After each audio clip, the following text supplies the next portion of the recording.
Hello everyone, welcome to advanced astrology by MV. और आज की इस वीडियो में हम डिटेल में चर्चा करेंगे एक ऐसे कपल के बारे में जिनका सेपरेशन हो गया लव मैरिज के 1 साल के बाद। यानी इन्होंने लव मैरिज की, लेकिन लव मैरिज के 1 साल के बाद ही इनका सेपरेशन हो गया। तो ऐसा क्या योग था इनकी कुंडली में, वो सारी चीज़ें हम देखेंगे।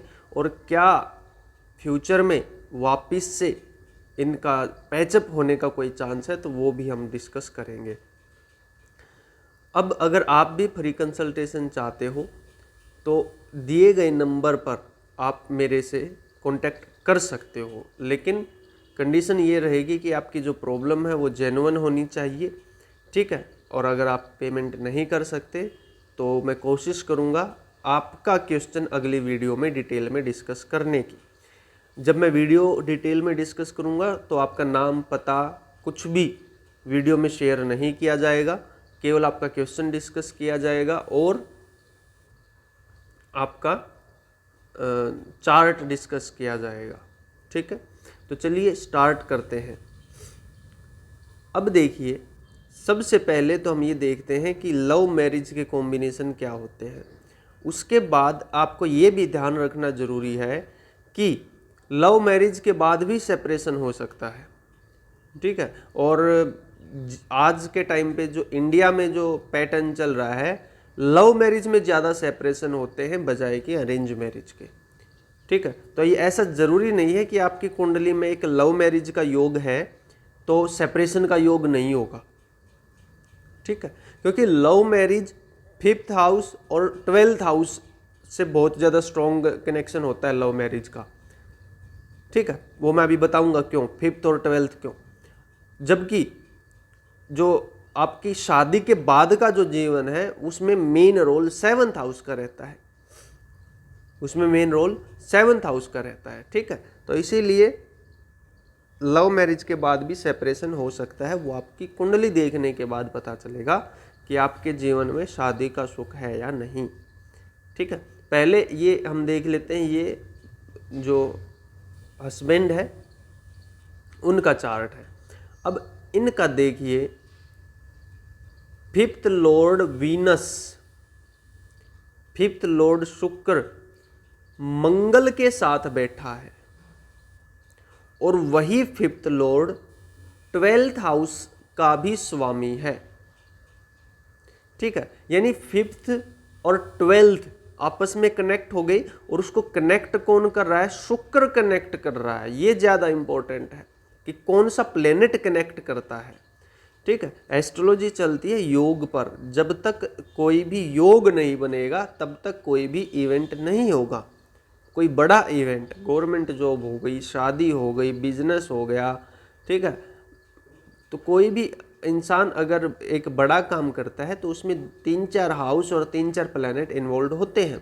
जैसे कि इसमें 5th और 12th हाउस क्यों इन्वॉल्व होता है? क्योंकि एक तो वो हमारे शादी के प्रारब्ध का होता है, दूसरा वो कोर्ट रूम का भी होता है, वो कोर्ट रूम का भी होता है। तो मैक्सिमम लव मैरिज कोर्ट में जाकर होती हैं, तो जो शादी कोर्ट में जाकर होगी उसमें 12th हाउस का संबंध मिलेगा ही मिलेगा। अब यहाँ पर 5th हाउस और 12th हाउस का स्वामी जो कि शुक्र है, वो जाकर बैठ गया मंगल के पास। शुक्र वाइफ को रिप्रेजेंट करता है, मंगल हस्बैंड को रिप्रेजेंट करता है, ठीक है। यानी कि वाइफ मिलेगी किसके थ्रू? वाइफ आएगी नेटिव के पास। ये हस्बैंड का चार्ट है, मेल चार्ट है। किसके थ्रू? 12th हाउस और 5th हाउस के थ्रू, ठीक है। और 7th हाउस में मरकरी बैठा है।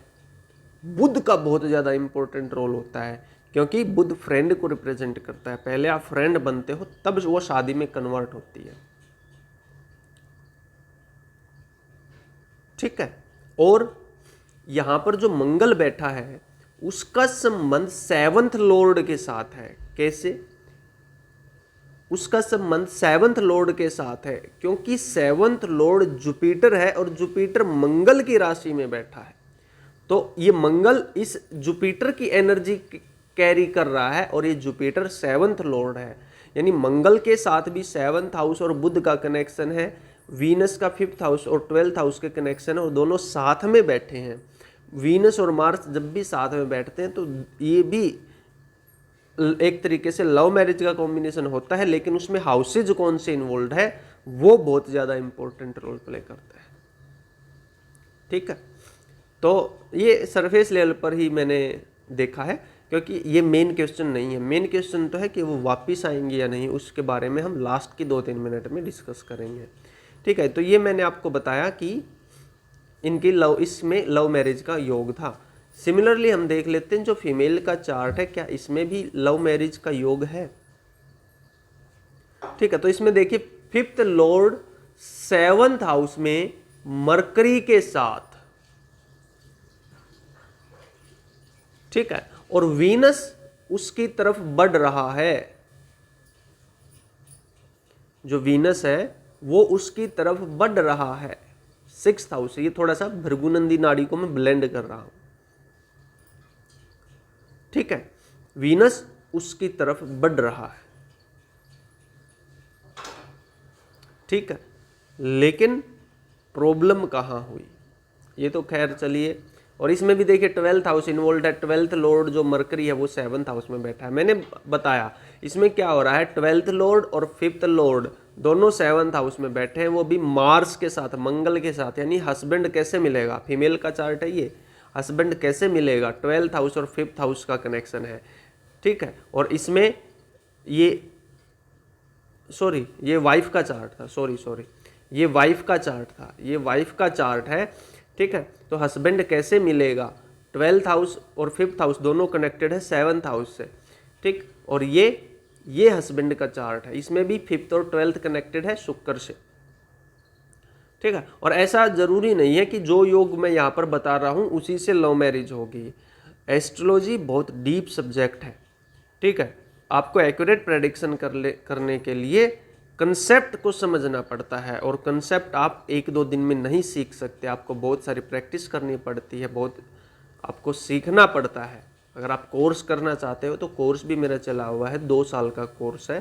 ठीक है, 1-1 घंटे की क्लासेज होती हैं। आप एक बार व्हाट्सएप पर पूछ सकते हो कि कोर्स डिटेल्स के बारे में। डायनेमिक और स्टैटिक एस्ट्रोलॉजी हर तरीके के कोर्स चल रहे हैं। ठीक है, अब वापस से आते हैं कि प्रॉब्लम कहाँ हुई। देखिए प्रॉब्लम एक तो आप लोगों को दिख ही रही होगी कि 7th हाउस में केतु है। ठीक है, लेकिन इसका मतलब ये नहीं हो जाता कि 7th हाउस में केतु है तो सेपरेशन ही होगा। हाँ, ये थोड़ा सा सरफेस लेवल पर प्रॉब्लम हो जाती है। ठीक है, लेकिन पूरा चार्ट एनालिसिस इसमें आप, अभी मैं आपको भृगुनंदी नाड़ी की टेक्निक से बताऊंगा बहुत ज़्यादा प्रॉब्लम क्यों हुई।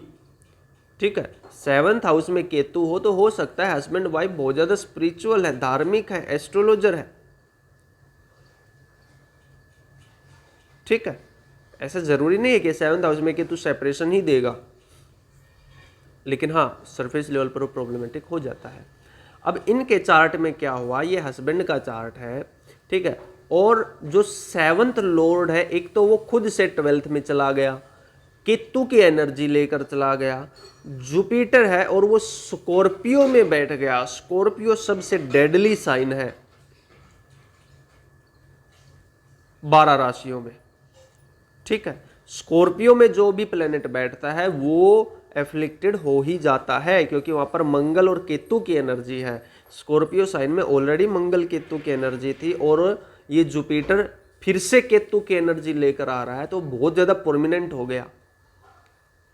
ठीक है, अब यही जुपिटर अगर 10th हाउस में बैठ जाता, ठीक है, या फिर 11th हाउस में बैठ जाता तो ये पॉजिटिव हो जाता, तो ये इतना प्रॉब्लमेटिक नहीं रहता, क्योंकि वो खुद से केंद्र में बैठता या फिर 11th में बैठता। ठीक है, मंगल के राशि में, तो थोड़ा बहुत कॉन्फ्लिक्ट, लड़ाई झगड़ा फिर भी रहता, लेकिन सेपरेशन नहीं होता। चूंकि ये खुद से 12th में और स्कॉर्पियो साइन में और केतु की एनर्जी लेकर चला गया, तो चीजें बहुत ज्यादा गड़बड़ा गई, बहुत ज्यादा। ठीक है, ये तो था वैदिक के हिसाब से। अब मैं आपको भृगुनंदी नाड़ी के हिसाब से बताता हूं। भृगुनंदी नाड़ी में क्या होता है, जो भी प्लैनेट्स ट्राइन में है उनको आप कंजंक्शन मानिए। ठीक है, और आप उनको डिग्री वाइज लिख लीजिए। जैसे यहां पर 4 प्लेनेट है, वीनस, मार्स, राहु और शनि। अब इनकी डिग्री देखिए, डिग्री क्या क्या है इनकी।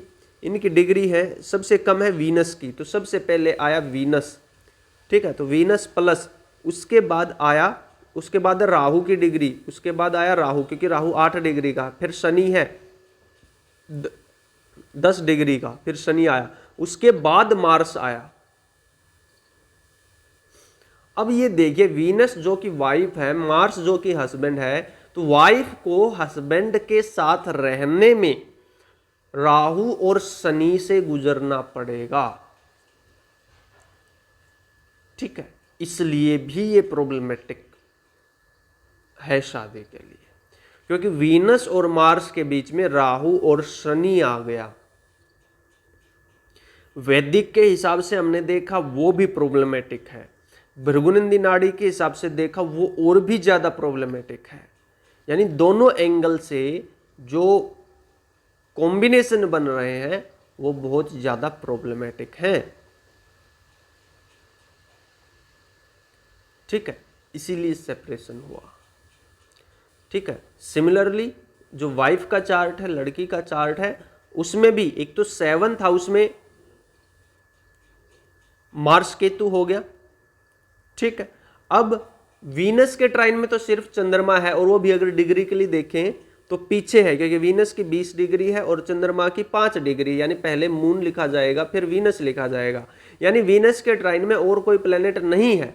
अगर ट्राइन में कोई प्लेनेट नहीं होता तो फिर हम 2, 6, 10 को लेते हैं, क्योंकि वो फिर आगे बढ़ेगा ना, जैसे वीनस आगे बढ़ेगा, जैसे वीनस आगे बढ़ेगा तो यहां पर आएगा वीनस, ठीक है। अब इसके ट्राइन में कौन कौन प्लेनेट है वो हम लेंगे, ठीक है, और उसको डिग्रिकली अरेंज करेंगे। तो अब देखिए, अब जैसे वीनस 20 डिग्री का है, वो तो पिछले हाउस में तो सबसे पहले वीनस ही लिखा जाएगा। अब अगले हाउस में सबसे कम डिग्री का कौन है, सूर्य है, ठीक है, फिर केतु है, नहीं सूर्य के बाद शनि आएगा क्योंकि ट्राइन में है। ये भी प्लेनेट लेने हैं और ये भी, सारे प्लेनेट लेने हैं हमें, ठीक है। वीनस है, सूर्य है, सैटर्न है, उसके बाद जुपिटर है, उसके बाद केतु है, उसके बाद मरकरी है, उसके बाद कहीं जाकर मार्स है। यानी वाइफ को शनि और केतु से गुजरना पड़ेगा, ठीक है। और वैसे वक्री है तो ट्राइन में ही पिछले हाउस में गिनते हैं। खैर मैं बहुत ज़्यादा एडवांस नहीं जा रहा, सिंपल तरीके से आपको बता रहा हूं। तो यानी यहां पर भी बहुत ज़्यादा प्रॉब्लमेटिक है, क्योंकि मार्स बहुत लास्ट में आया, मंगल बहुत दूर है, पति बहुत ज़्यादा दूर है। एक तो शादी भी लेट हुई होगी और होने के बाद भी सेपरेशन इसी वजह से है,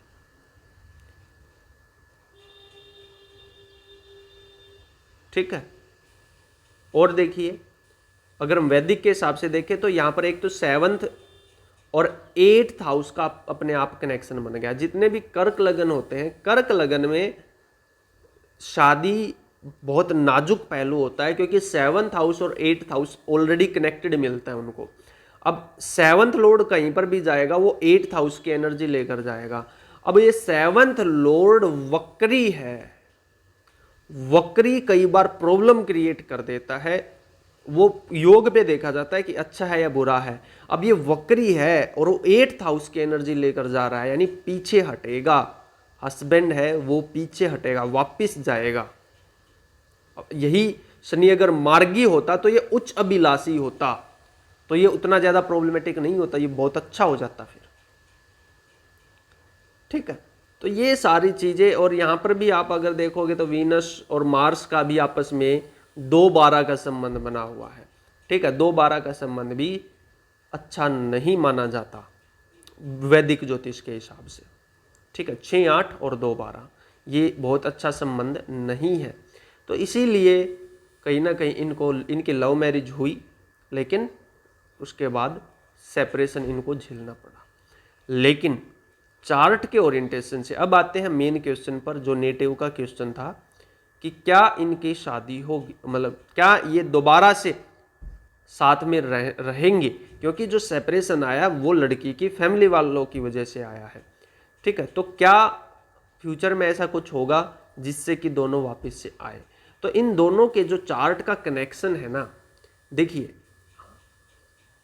हस्बैंड के 4th हाउस में कन्या राशि है और कन्या राशि का स्वामी होता है बुध, वो लड़की के 7th हाउस में बैठा है, यानी स्ट्रॉन्ग चांस है कि इनका पेंडिंग कर्मा जुड़ा हुआ है और उसका 4th लॉर्ड इसके केतु के साथ बैठा है।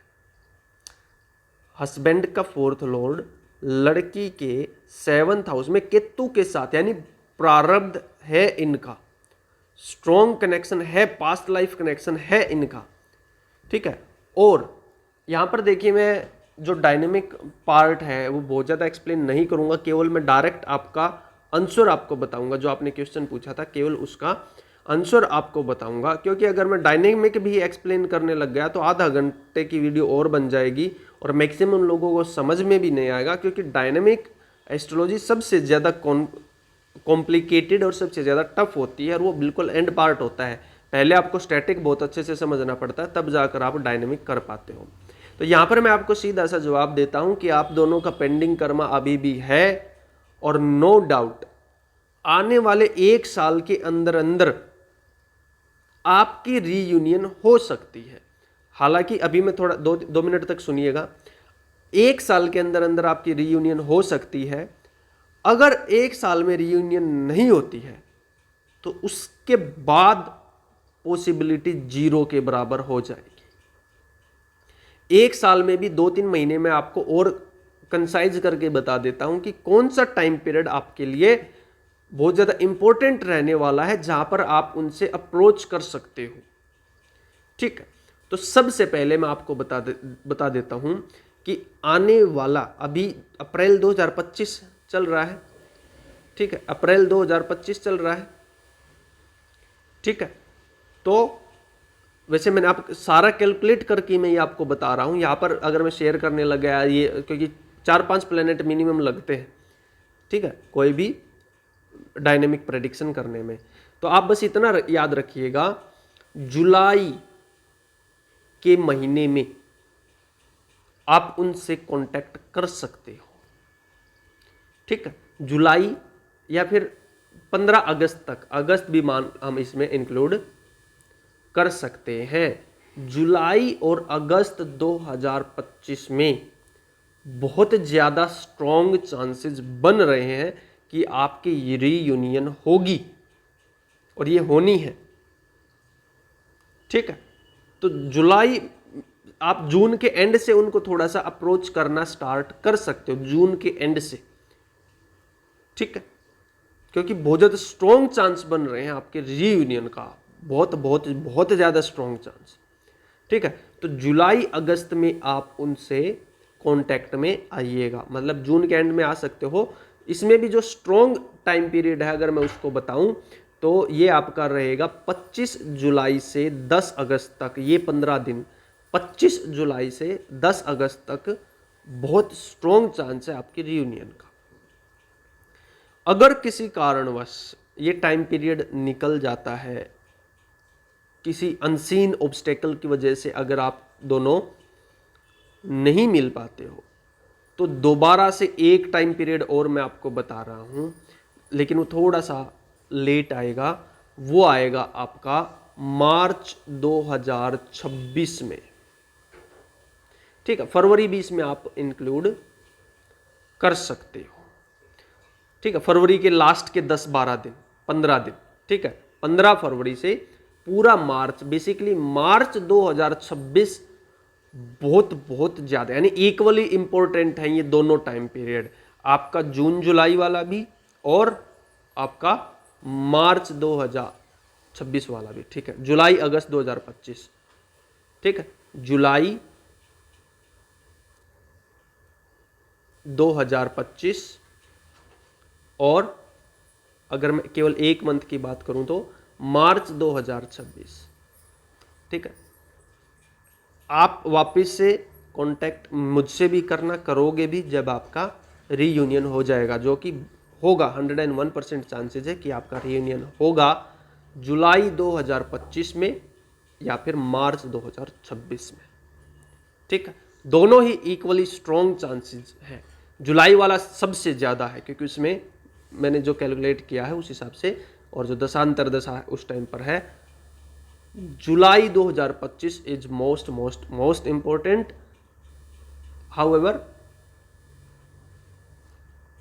अगर कुछ बात सिरे नहीं चढ़ पाती है तो फिर आप फरवरी मार्च 2026 तक वेट कर सकते हो, लेकिन रीयूनियन 101% आपका होगा।